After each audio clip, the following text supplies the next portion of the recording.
Savez-vous c'est quoi une pigargue?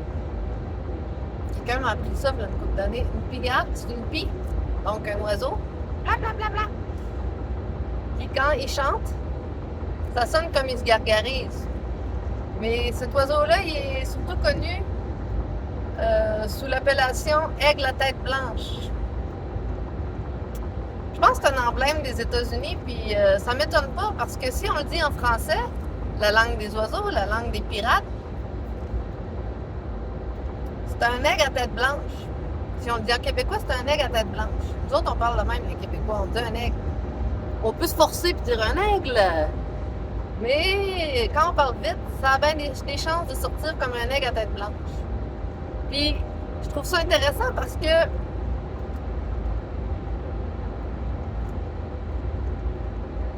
c'est ce qui nous est arrivé, d'après moi.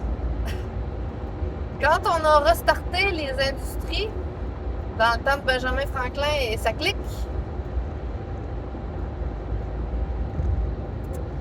moi, je pense que ça faisait un bout que le territoire et les lieux étaient en friche, d'une certaine manière, dû aux conditions climatiques qu'il y a eu, là, tu sais, tout ce qui est arrivé, whatever. Puis, quand le territoire tombe en friche, puis que nous, les humains, on n'a plus accès aux produits industrialisés, ben, je sais pas si... Je peux pas parler de notre espérance de vie, mais je crois que ça a une incidence sur notre alimentation, évidemment. Donc, si on se met à manger ce qui vient de la nature, ben, la différence avec ce qu'on mange présentement, c'est la valeur alimentaire de ce qu'on mange. Puis, qu'est-ce que ça a comme impact sur nous autres? Ben, la bouffe industrialisée, souvent, elle est très oxydante. Oxydante, oxydée, oxy 5, oxymoron. Tous ces termes-là. Oxymoron, c'est comme un aigle à tête blanche. C'est que quand les territoires tombent en friche, ben on reprend du ton. On reprend des couleurs parce que on arrête de consommer des produits qui nous évitent de nos minéraux, de nos électrolytes, de nos minéraux, de nos oligo-éléments. À la place, c'est qu'on va en chercher dans nos aliments. Au lieu de les évider de toute leur valeur, puis de les acheter, nous les vendre, puis que là, on les consomme, puis que là, on vit, mais on vit oxydé. On s'oxyde.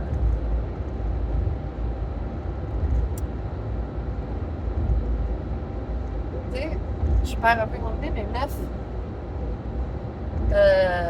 Il y a beaucoup de termes qui évoquent qu'est-ce qui nous est arrivé.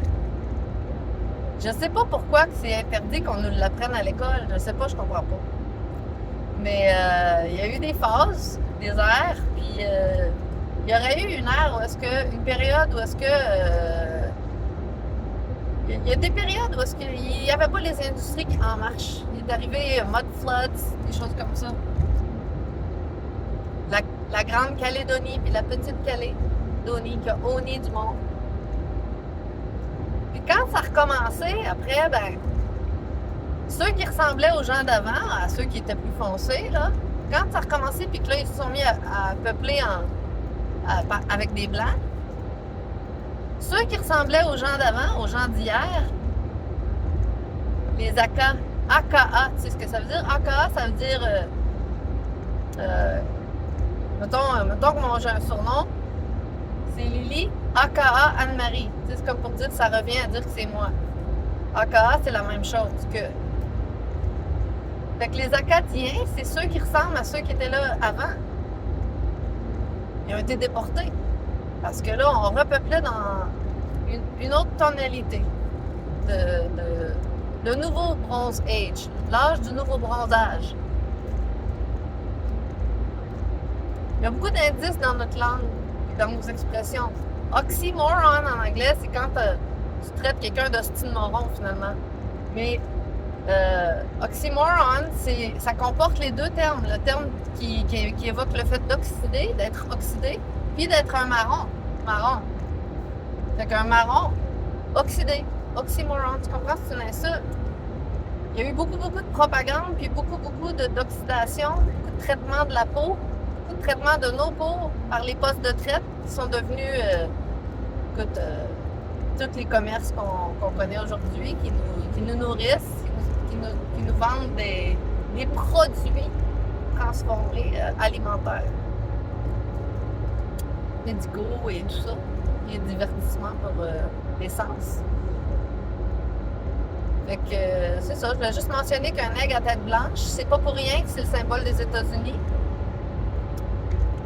Puis c'est un sujet que j'ai envie de rejaser, ça, l'ère de la friche.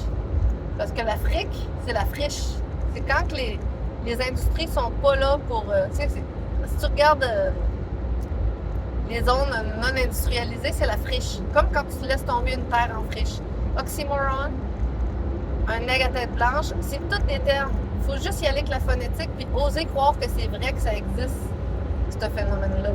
Pour après pouvoir s'apercevoir que, oh mon Dieu, c'est encodé dans tout, qu'est-ce qui est arrivé. Ils nous le disent. Puis, bon, c'est des coups. Peut-être que je ferai une autre vidéo finalement pour en parler, mais j'aurais aimé ça qu'on tienne compte de ces petits détails-là. Salut!